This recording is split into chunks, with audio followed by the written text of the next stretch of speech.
am Mark, and I'm here with Crystal, and we're shooting another episode of the Journey series podcast on Mark for Glory Advocacy Media.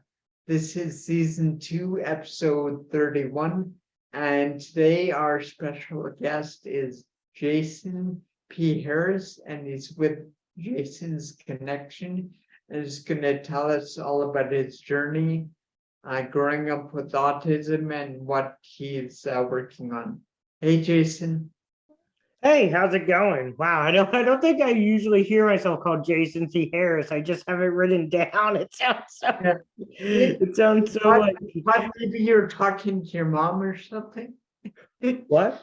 Yeah, she would say Jason Phillip Harris or so, like the whole name, or she wouldn't. I guess it's something that you like put your middle initial in, so you sound more professional, or you could do like JP Harris, so you sound more professional. Something you'd have embroidered on your jacket or something. maybe, especially if you're really a good self-promoter or something. So, Jason, I was thinking maybe we could start with you talking a bit about, tell us about you, about growing up and stuff like that and what that was like. Yeah, so I grew up and so growing up I started in a traditional school, and then I think by like first or second, within the first few years they were sort of like, he seems smart in some ways, but he's not learning in the same way or something. So I got sent to a school for people with learning disabilities, and learning disabilities in the US context of the word, not the British context of the word, even though there's interchangeable things about that with like non-specified learning disability, which means that we know there's something wrong with what we consider wrong with you, but we don't know what and how that works. And so I think that, while there was some ways that maybe gives you strategies in some ways, I think there's a lot of sort of hidden, sort of structures around ableism and some people dealing with their own situations. And so I sort of got made fun of a lot, which, being sort of socially awkward and some other things. And you sort of got it from teachers as well, whether implicitly or unimplicitly, maybe because children or stuff of like, you don't know yourself, or that's not necessarily your that's not necessarily how you're supposed to do it, or so I think you sort of get that area of like, oh wow, I'm not necessarily, I'm different and weird and other people, or sort of those feelings of being a burden in some ways. And so through there, I went to high school. I didn't really know too many people, so I decided to go to a school that was like, well, maybe I can have a community if everybody lives together, so like a boarding type school. And I found one in the Northeast that was supposed to be, I think they called it nonverbal learning disorder and Asperger's, and I was like, well, this makes sense. It seems like they understand. And then I think there was still that hierarchy, but I think that was more of like the intake. But then I think there was some of that hierarchy of disability that existed with there, of people who like, I'm more normal because I don't take meds, and you had teachers who said people like you don't understand social skills. So while I thought it was going to be an enriching environment, I think it, one of those things to where I did learn there was a lot of, autistic people are different in a lot of different ways, and oh, maybe I'm a person with autism, but I didn't necessarily, I think it's still, I was in in my experience around sort of a deficit complex of sort of disability. and some of that took getting, so then when I was around 21, I was diagnosed with thyroid cancer, and I was in college, and I went to college because that's just what people in my family were doing, and so I didn't want to be any different, and I sort of didn't exactly know what I wanted and stuff. I think that made me reevaluate some of the stuff I wanted, and I wanted to learn about things. And then I took a class, I don't know why, because I never took night classes, called Disability Culture and Equity, which maybe it was because I was like, oh, this is different, and that opened up my experiences to the idea of disability studies and disability as something that isn't just what's wrong with you or what is sort of your impairment, but as something that's also cultural and has sort of its own ways that dominant groups who are sort of neurotypical or non-disabled or able-bodied, depending on sort of the terminology people are using in the groups that you're talking about, set up society and see things and put it on the individual. And I think in some ways that that was an empowering beginning to be like, I'm not just a bad person, or I'm not just like completely broken, or other sort of the things that sometimes we get taught, or like the way that I do things isn't necessarily like as can be productive in some ways or be helpful in some ways. It's about figuring it out. I mean, I think there's still those journeys in that way. From there, I took that into, I've always been in this way of people who fit outside of systems, even though they know now the disability, I don't fit into the DD system. And there's these really disparate ways, especially because of the way the funding works, that it does. So starting to connect people to resources. And while that had some success in some ways, and even though the list itself, people more ask individually, I think some of the things that I thought was the most interesting was seeing different people's perspectives and writing about disability and doing that myself and talking about disability and having these disability narratives and stories that we're talking not just about, oh, this is what, not just the traditional like overcoming narratives or, looking at it from the outside, but what people with disabled people were talking about themselves and talking about it with society. So with that, that's where Jason's connection sort of evolved. And while doing that, I got my master's from Syracuse in Cultural Foundations of Education and Disability Studies, because it's always, because I really, I think it's an interesting, I think we all are, it's interesting because we're human, and the people with disabilities are human, but we tend to think of it as inhuman. But I think it gives a lens into ourselves and what it means to be human and how it relates to other things and how we think about building structures and stuff. So it always really interests me more about how we think about disability, or what we think is or isn't disability, or what is accommodation or what is not, all these really like disparate things of like where we tend to make it so separate from everything, but and how it sort of has become so individualized and sort of the history. So I mean, most of my stuff is a little bit more theoretical, even though I do some stuff with people who are more practical. But I think that really has been some of my interests too, even though there's still stuff I try to have practically figured out in my own life. And sometimes that makes it tough with work and figuring out, and sometimes it can get personal. But I mean, what does this mean? And how do we make sure that society is equitable for different groups of people? And why do we sometimes have these notions of what is or isn't, or how things are set up? So for me, that's always been sort of the interesting thing, seeing what other disabled people are talking about, seeing how it connects to other concepts just around like different movements that are going on now as well. Sorry, that was like a long, like really long sentence.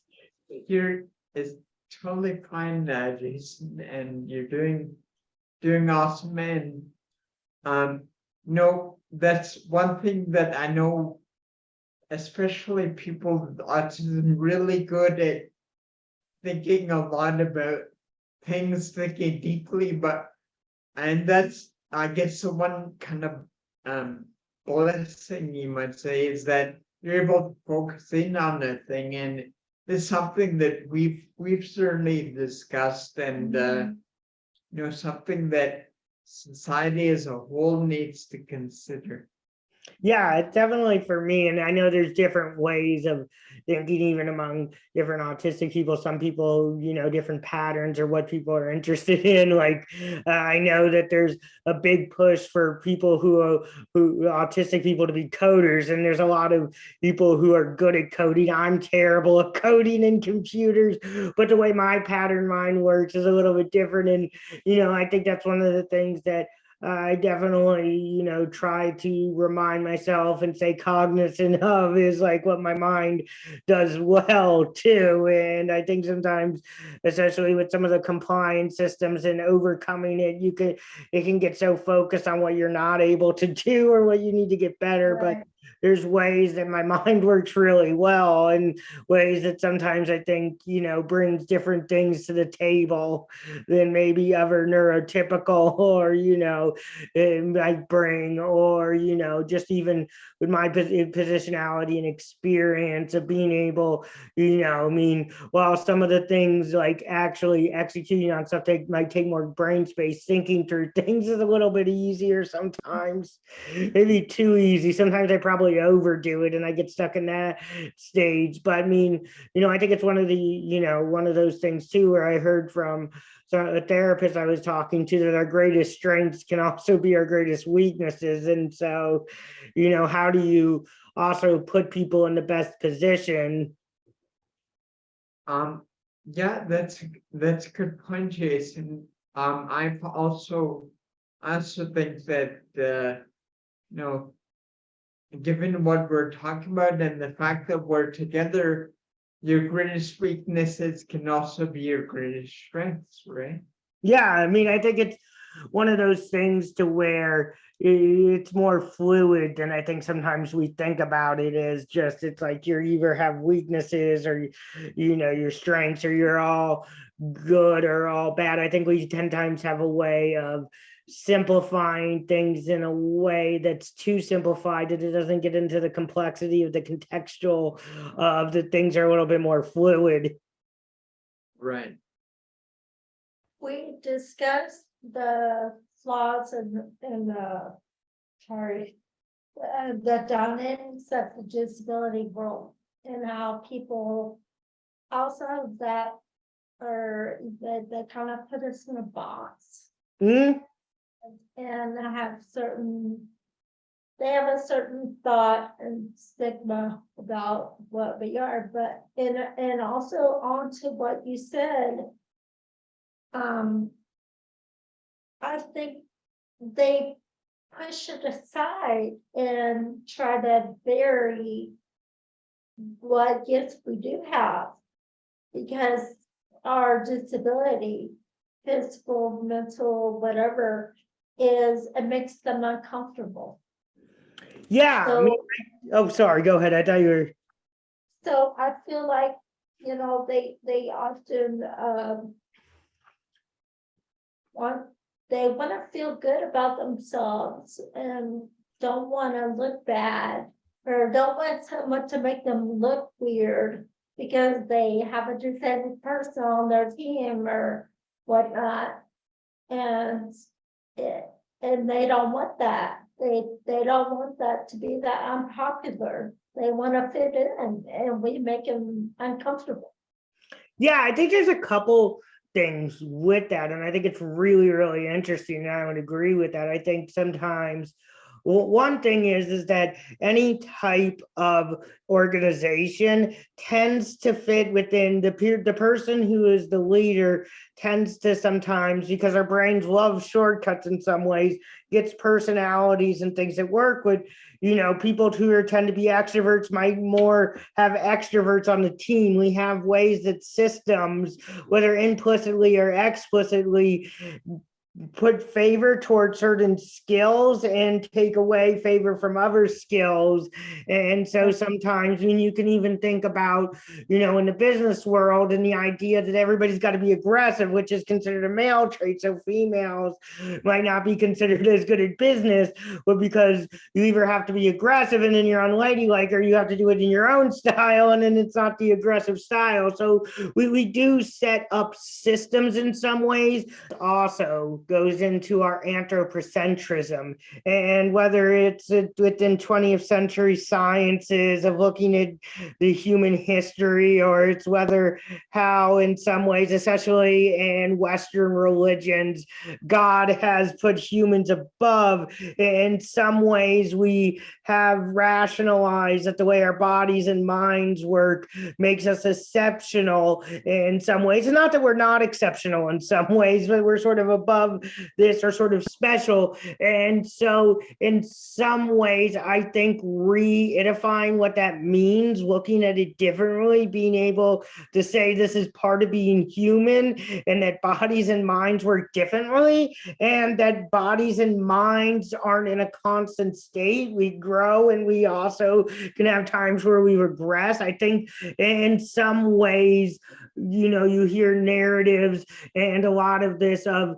in some ways, disability is the same as deaf. And I think it's for people feeling like this idea of functioning, there can't be a good quality of life with a disability. And I think that is a false equivalency in some ways. But I think some of that is based on the narratives that were before were usually driven by people, and not that these narratives shouldn't in some way still be considered, because there's differences. Their disability is like a hodgepodge of different groups who put into this one sort of box, but a lot of it was driven by people who acquired disabilities rather than being born. So usually it would be like, wow, it's so tough to lose my sight, or I used to be able to walk. And so something that seemed like there wasn't a structural issue only becomes an issue when something, and it becomes easy to say, well, if everybody could walk, or if we would, when we didn't look at the design elements that were built beforehand of how to include, or how we design sort of things to make sure that it's inclusive for more people.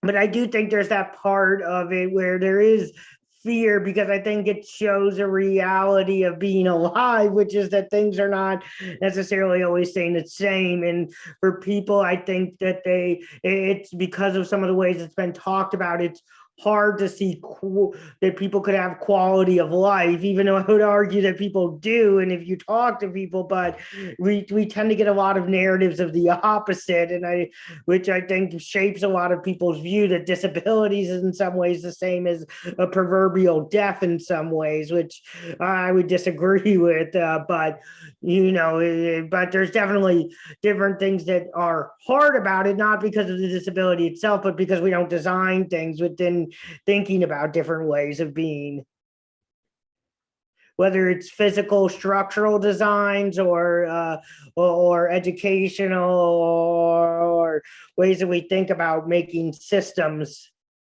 Right. We also talked about social determinants of health, which kind of set, the precedence for what you were just talking about.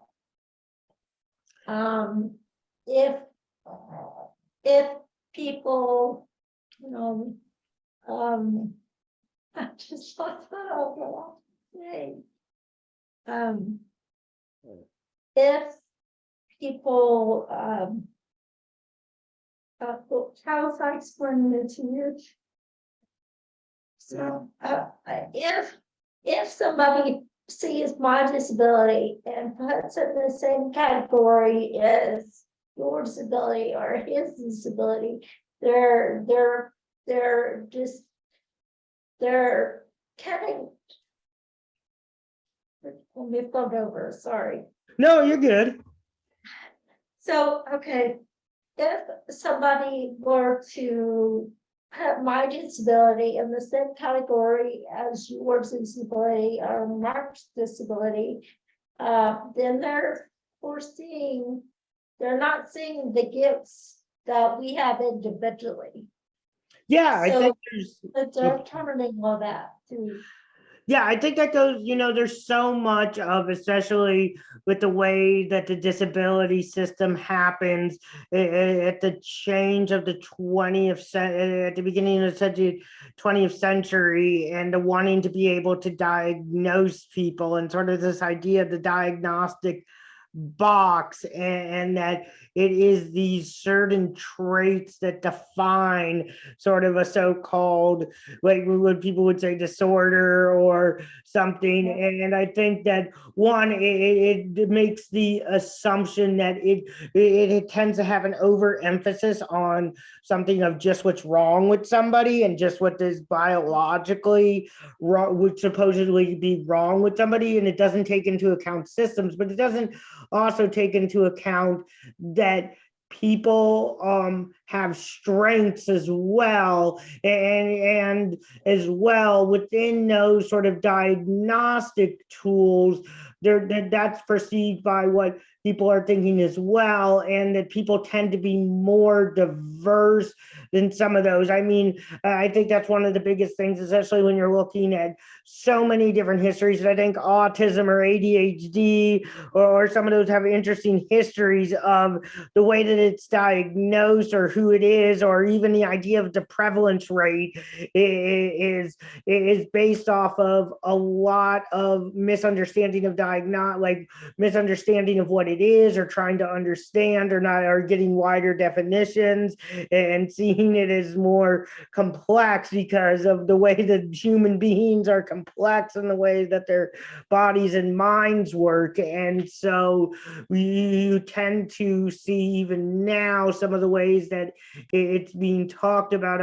It's ever changing, but I think that's especially true too. I think within groups, I mean, that we tend to see these as this diagnosis, and then somebody has to be a certain way, and because people don't necessarily interact with people with disabilities, whether it's a more known disability or not, or that they tend to put an amalgamation of sort of what the mean is that, like, so people are like, well, you don't look like that, what I would think to say, like, or somebody I know who has a disability, or media portrayals that I've seen of that disability. I mean, I know there's a lot of jokes of sometimes people on the internet of people who are blind looking at their phone and they're not really blind, which goes into a whole other thing of people with disabilities is that people are scamming and pretending to be disabled to get some benefit, but which has its own sort of thing, but also doesn't recognize that blindness doesn't necessarily mean 100% blindness, and there's nuance within that.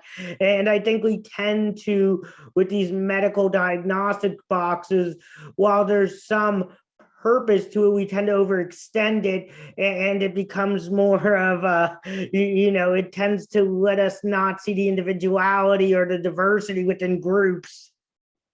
Yeah, that's a very good point, that the sometimes even in the doctor's office, diagnosis often gets blurred. Like they also give you a prognosis, which may be true, but based on their level of understanding.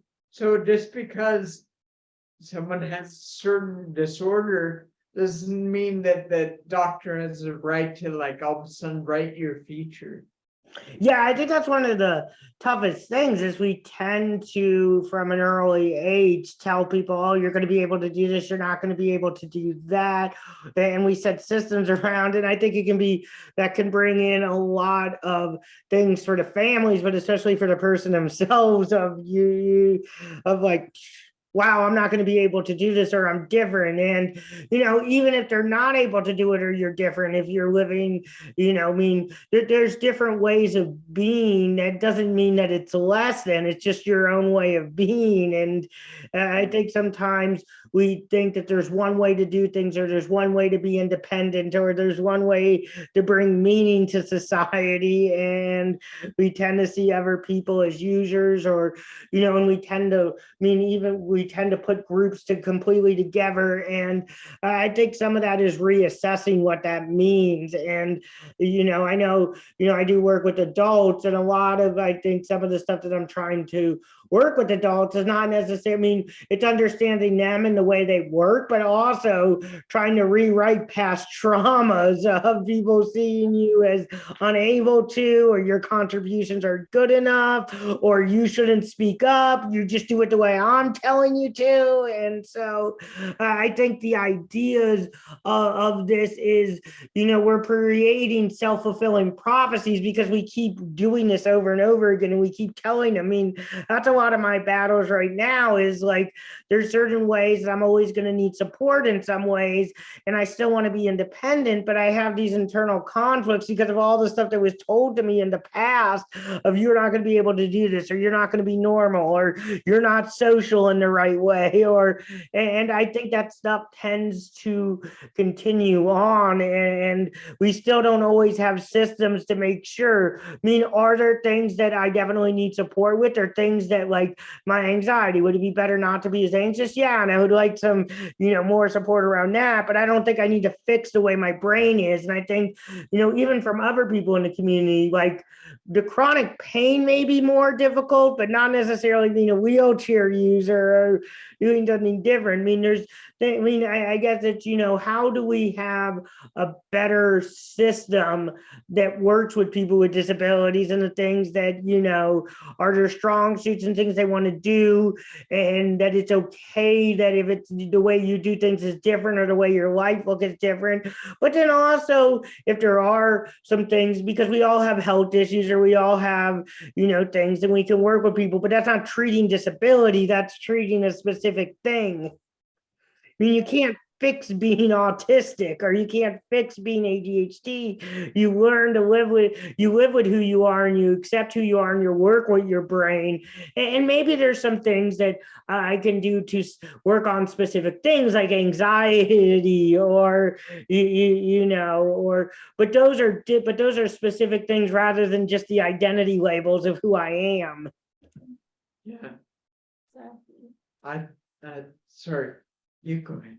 So I was gonna go. I was just gonna say, when you were talking about the negative connotation, that especially if we're from young age have a disability, or acquire a disability, our parents are often subjected to what doctors tell them what you're going to be able to do. And so they kind of take away from the doctor and kind of treat you the same way, and that you're not gonna, you probably won't accomplish this, or you may accomplish this, who knows?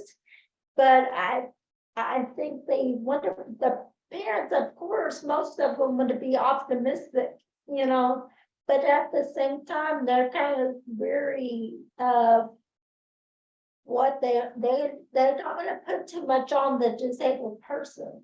Yeah. So there's this whole bad stigma from that point.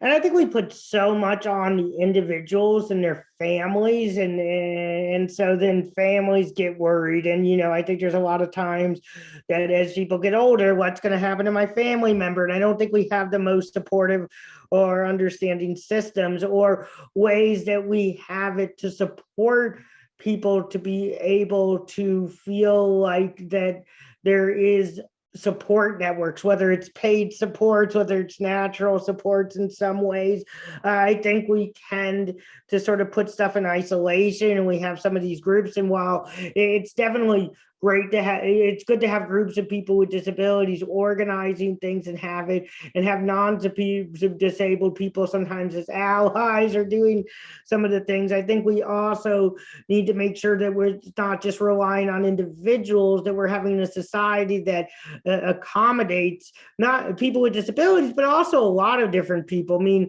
I see that, one of my big things is trying to meet people and get out, and I have social anxiety, but I think there's a lot of people who are trying to get out and meet people and stuff, especially as people are moving more. How do we build systems that are in some ways universally designed to make sure that that we can have a system that has the ability to have a lot of people who are able to interface with it, but it's changeable enough to where it's not up to the person to then be fixated and be able to fix themselves to be in the systems. We have flexible enough systems that can accommodate people.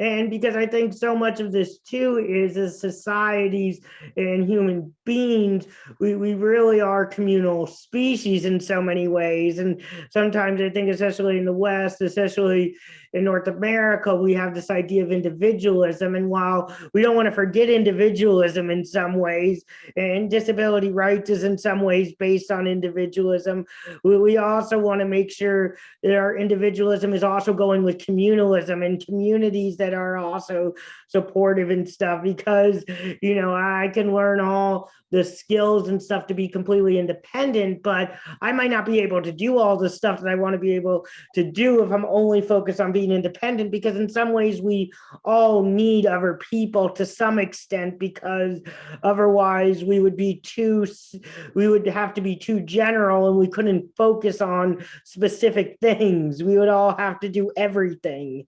And I mean, part of it is as much as we want to say body or mind wise, we are amazing and can do everything. Our bodies and our minds always have limits, whether we're disabled or we're not disabled. There's only so much you can do. Right. It's all about balance, right?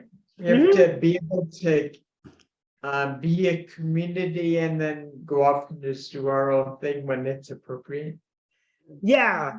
I mean, I think balance is so important. And I think it's one of the tougher things, because people see it as either individuality or like communism. And I think it's like, how do you have individualism within a sort of society to where we're not dictating to people what to do, but we're also working together in some ways. And I think that's, where the disability, there's a lot of, too, as people with disabilities are online and stuff, there's been so much community building and being able to learn from each other. And I would hope that some of that community could also go in to inform some of the practices that are going in society. Unfortunately, I think that society is still not always including people with disabilities as a part of diversity. And I think that's a shame. It's still sort of seen as individualized. But I think there's a lot of experiences of being able to do that with examples of curb cuts or universal design for learning that shows that when we think about how different bodies and minds move throughout spaces, we can be better to make sure it works for a number of people. Yeah, I think probably the biggest problem is that people who are in power to make decisions, like, we're not all on the same playing field, in that usually people in power who are making these calls are selfish or greedy or egotistical. So all the decisions they're making about our futures, our collective futures, are coming from that frame of reference. Yeah, well, and I think sometimes we see groups, especially groups who've been marginalized, see it as sort of a thing. So sometimes you get parents and they want to make sure the parents' perspective is included, which is important. But then you want to make sure that people with disabilities perspectives, and then sometimes, it can get like, well, we got to make sure, understandably, that it's people with disabilities within different racial contexts, and then sometimes with different disabilities within. So then sometimes there can be hierarchies even within groups that that don't have power of who gets to say what and who gets to have control over narratives. And it can be really complex. And then some of it is, how do you work together towards a common goal while still being able to understand that there's individual pieces, or their groups, there's subgroups within groups, and how to work together. Because I think sometimes those groups also work because they're able to have some, that people in the sphere of influence sort of have a a more united front than the groups who are asking, who are still trying to figure out how to work through the different power dynamics of trying to make things more equitable. A question I had, sorry. No, it's okay.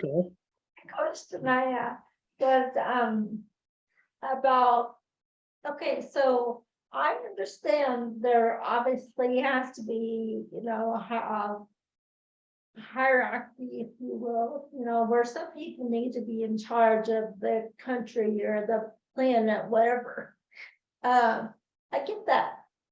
But if the majority of their people are not on the same playing field, if they're seen as lower than, but it's because we're having issues. Yes, right there. Sorry. There's some flies hanging around. The door, and now there's like flies.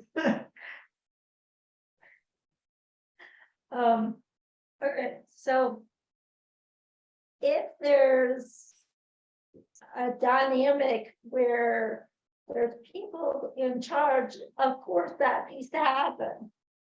But that also means that the majority of the people that they're above are not on the same playing field.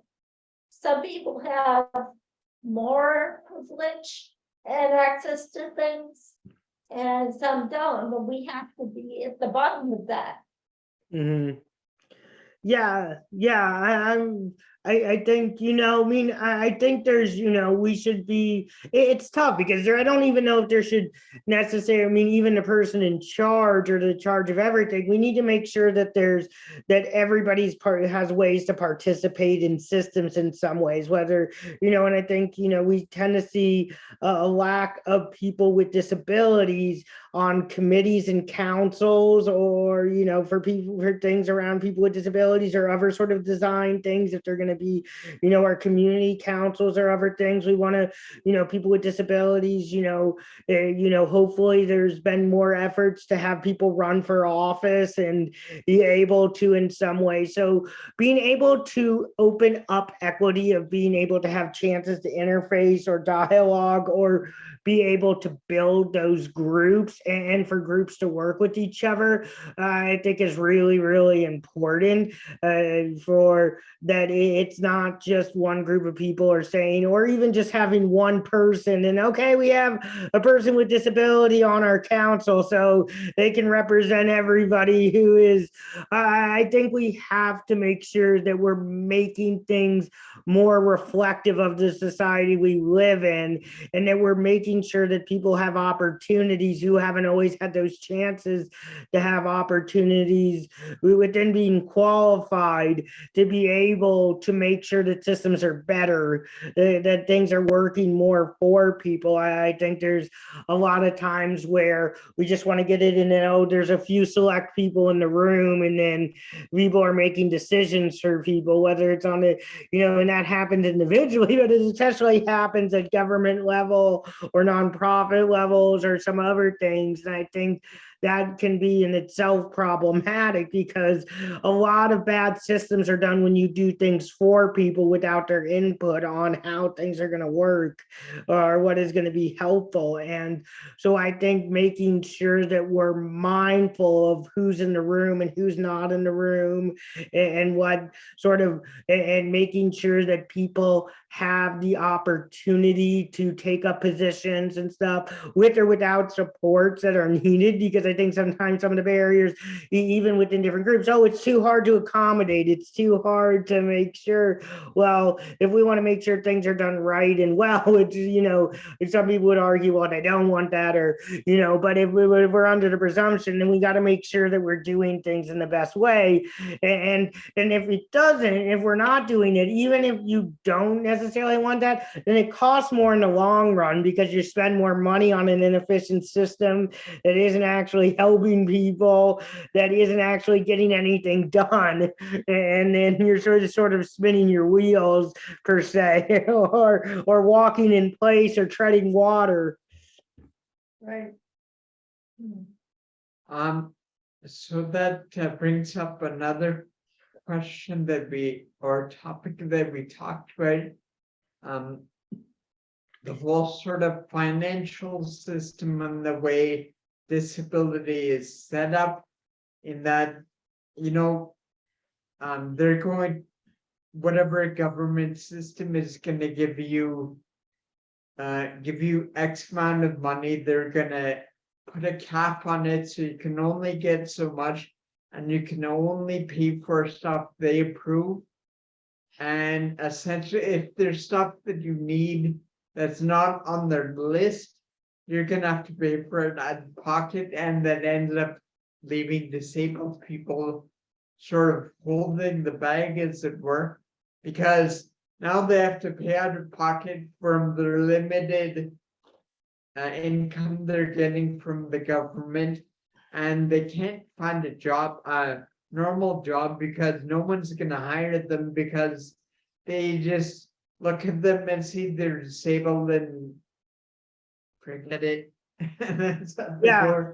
Well, and even if you have a job, sometimes depending on the things, you have so much limits you can make to actually keep Medicaid, which is one of the only things that does durable medical instruments. Yeah, I think that's one of the toughest things, is that, like, the way that the systems are sort of set up are antiquated, and that it didn't assume that people with disabilities would work. That's still why you have 14C and sub-minimum wage workshops, is because who would hire certain people, groups with disabilities, unless you give them less than the minimum wage? And those are still, there's still debates around that, even though there's becoming less of a debate. It seems like those are going to be, they're becoming more and more phased out, even though there are people who are still hanging on to those. But it sort of is a double-edged sword. And it's one of the interesting things too, is there's a lot of ways that, I think there's, where we are, there's a Department of Developmental Disabilities, which each state has, and those go into certain groups of people and what sort of needs they have. And so they put funds towards that. But then there's the diverse group of people who are on Medicaid, but not on the developmental disability side, or there's people who are self-paying because they're not disabled enough, or they were diagnosed later, and there's not, the way that the service, the support system works, even if they could access service or they could private pay, doesn't necessarily mean it's going to help you, because we have a certain group of people, because with any sort of thing, and then with the money being funded, it goes into a bell curve of who gets services, and the service system's acclimated to fit within the means of the bell curve. And so people on the outside of the bell curve are sort of left with, sorry, that doesn't really fit within you, with the way you do this. And I think that affects, one, being able to have a job and stuff. But there's a lot of people who want to have a job and could also potentially get hired, but then don't have jobs because it would cut benefits. And it's like, well, if that's the only way that you can get support services, whether it's in the house, whether it's medical equipment, it sort of decentivizes working for it. And I know there was these workforce requirements, and in theory that sounds really well, unless you don't know, but in actuality it makes no sense, because that's not why people don't want to work, or that they're not working. And so I think that's too where, how do we make it so that systems are better for people, and better for people who with different range of support needs, with different ways of looking for support.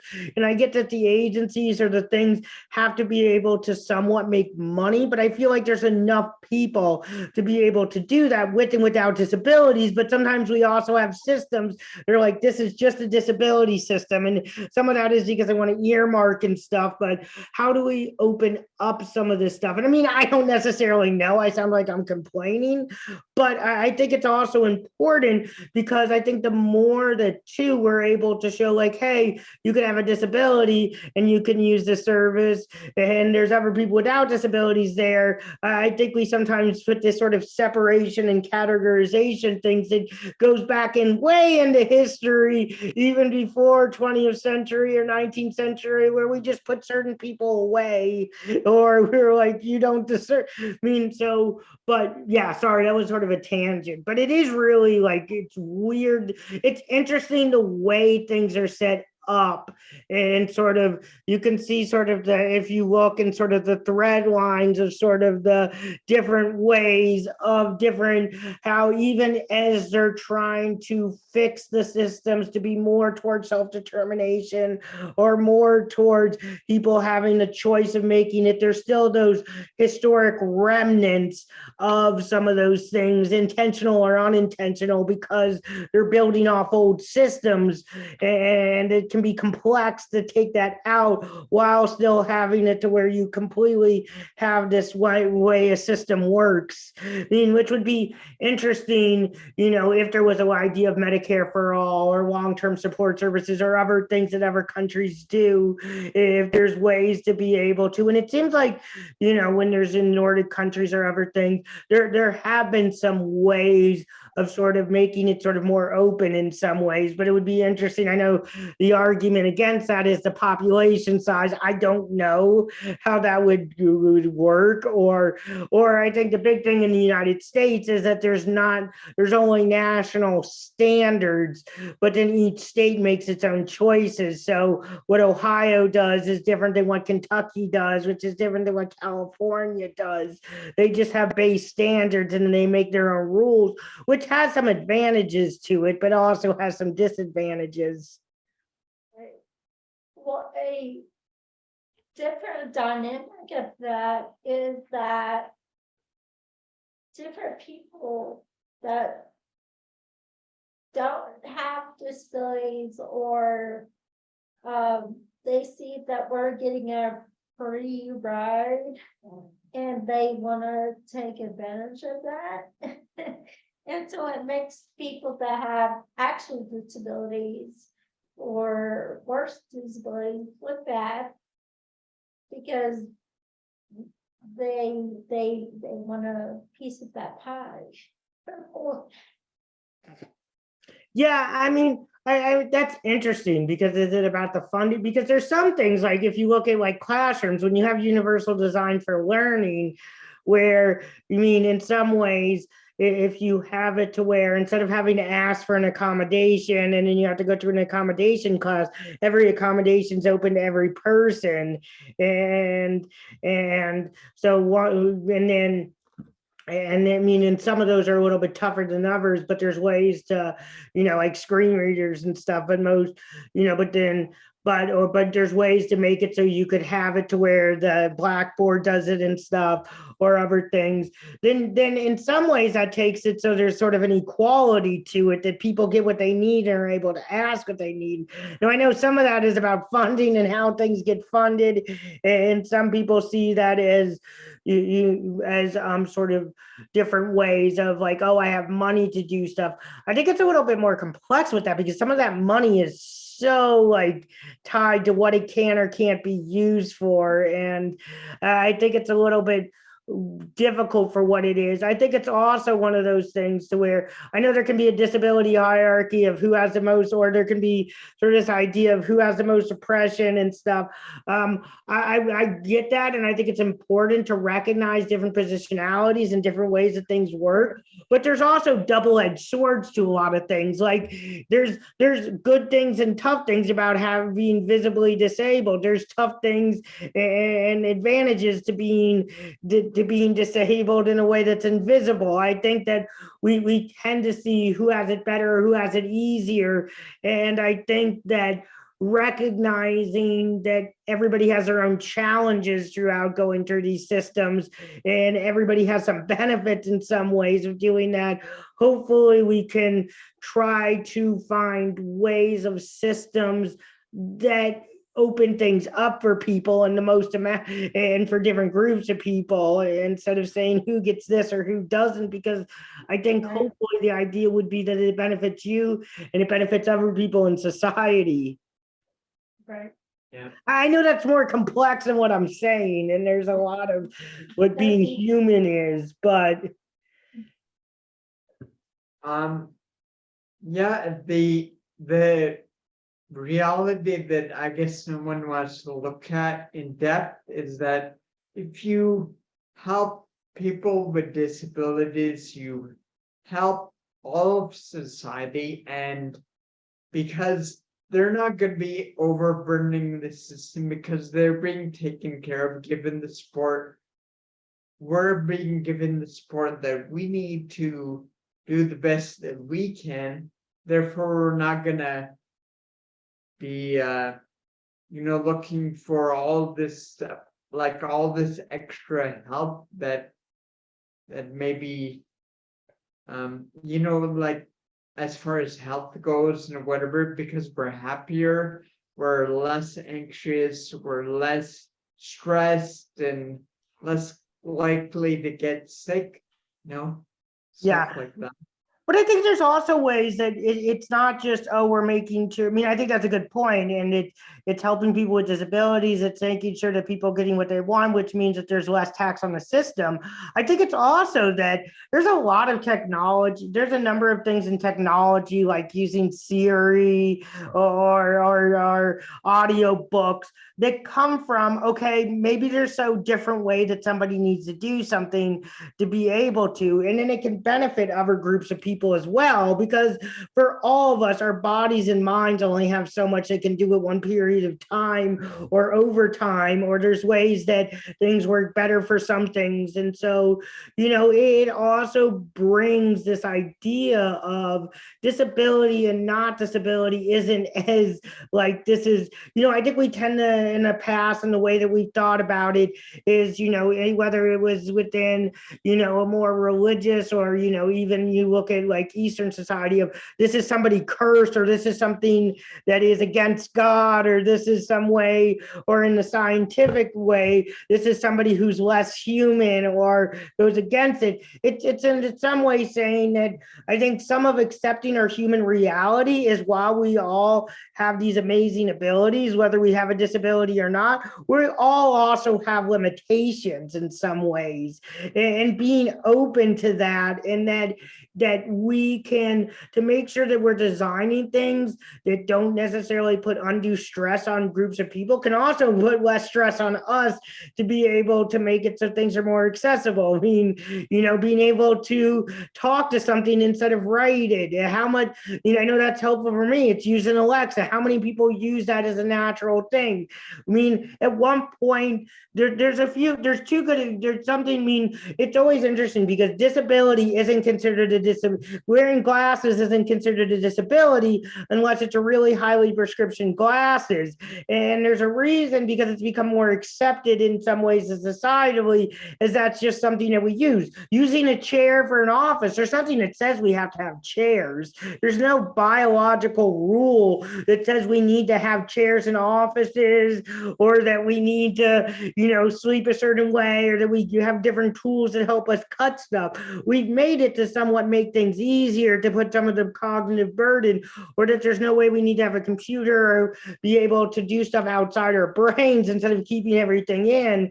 We also see that the way that things are designed, and that they're designed for people, I believe in and like with when the British system of with their healthcare system started, they have like one pair of glasses that people are allowed to, and people wouldn't wear the glasses.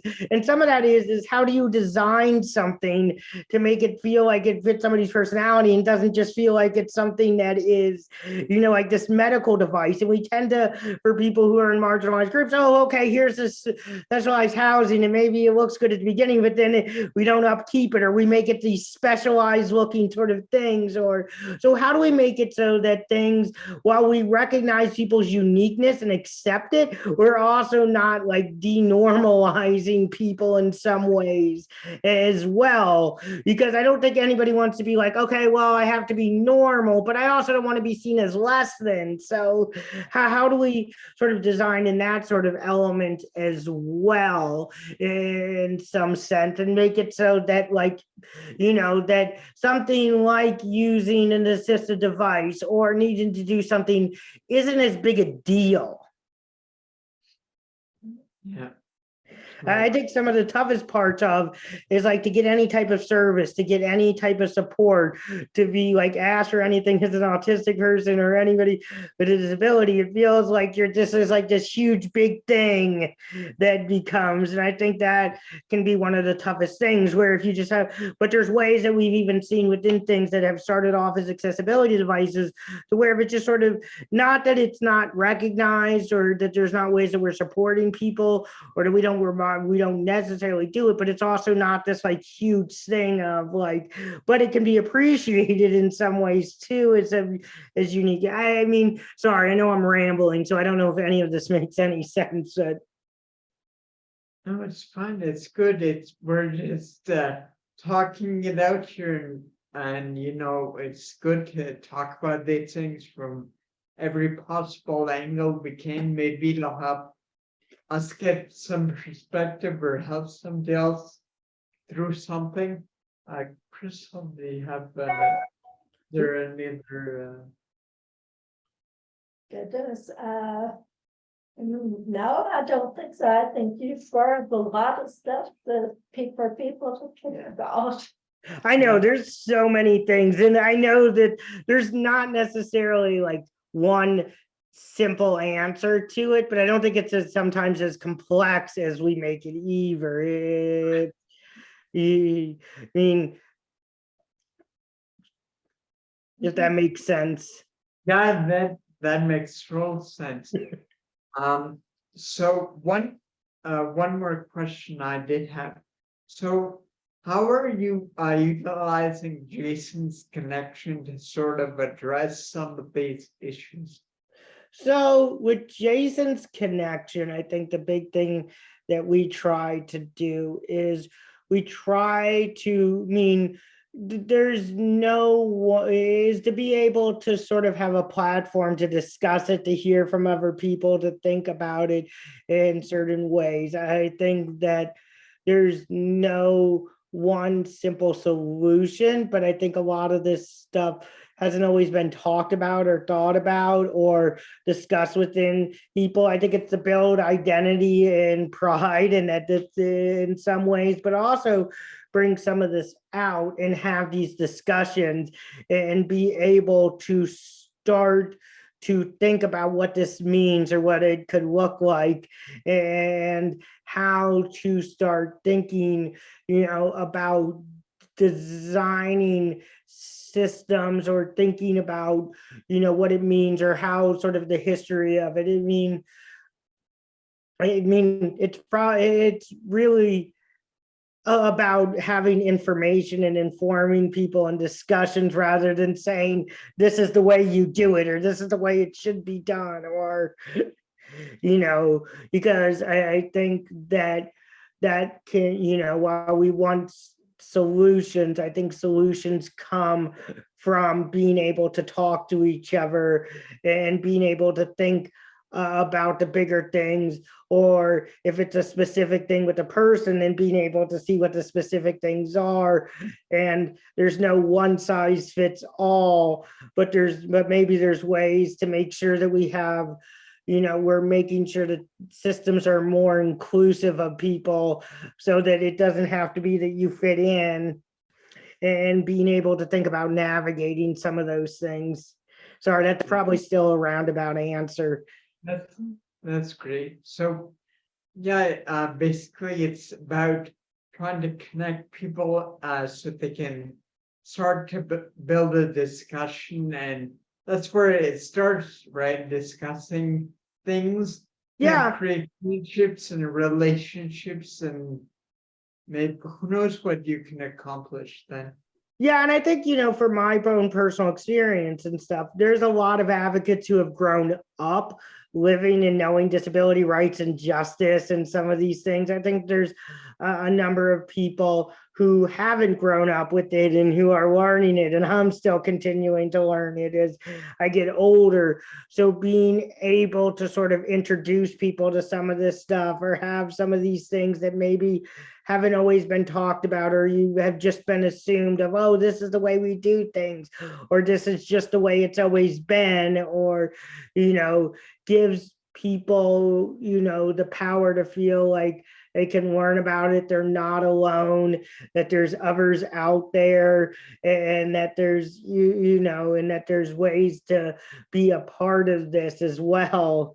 Hopefully that is brings it so that people feel that they're empowered to be able to do some of this as well. Not that we're not supportive, but I don't want to tell people this is how you should think or this is what you should do. I just, hopefully we're giving people the ideas that these things do exist, because I mean, I don't know, if I wasn't taking that class, would I ever have learned this, or when would I have learned it, or Right. Yeah, right.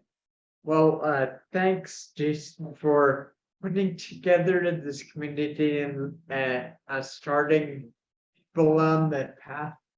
It's awesome. They're giving Yeah. people Well, lead. I'm sorry. Before we let you go here, I wanted to, or we wanted to give you an opportunity to maybe share any future projects you're working on, or stuff you have that you'd like to accomplish with Jason's connection. So, one, I want to thank you for the stuff you're doing, and I think it's important that people with disabled people and people with disabilities are able to hear from other people and be able to talk to each other. I know it's really empowering to be able to have that, and to be able to. So the platform you're doing, and it sounds amazing, and it's the second season with 31 episodes.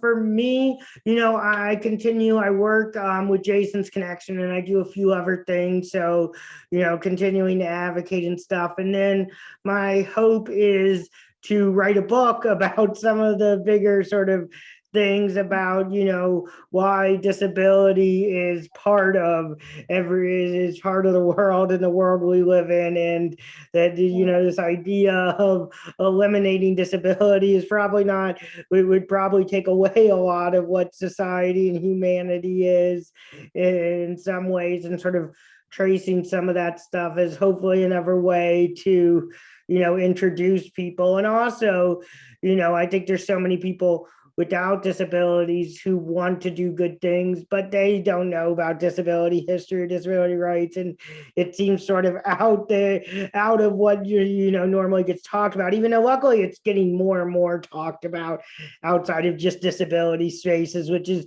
good too, in a way that is. But, hoping to be able to have that, sorry, I know I can't say anything really quick. Sorry, my brain's a little bit, but I think my next big thing is really being able to write that book, and hopefully that's another avenue of being able to open up some of this message. Well, that's awesome. You definitely have a lot of input to say about it. And you're in a position where you have lots of people around you to be of support and to be a sounding board, and to Mhm. bring up ideas for you to put in your book too. Yeah, that's what I'm hoping. I just got to make sure reading a book is a big process, and Yeah, I definitely. it can seem daunting and overwhelming, just to think about starting it. Yeah. Yeah. No, but no, I mean, what about you? But I mean, I know is this mostly the podcast, or are you doing other stuff as well? Or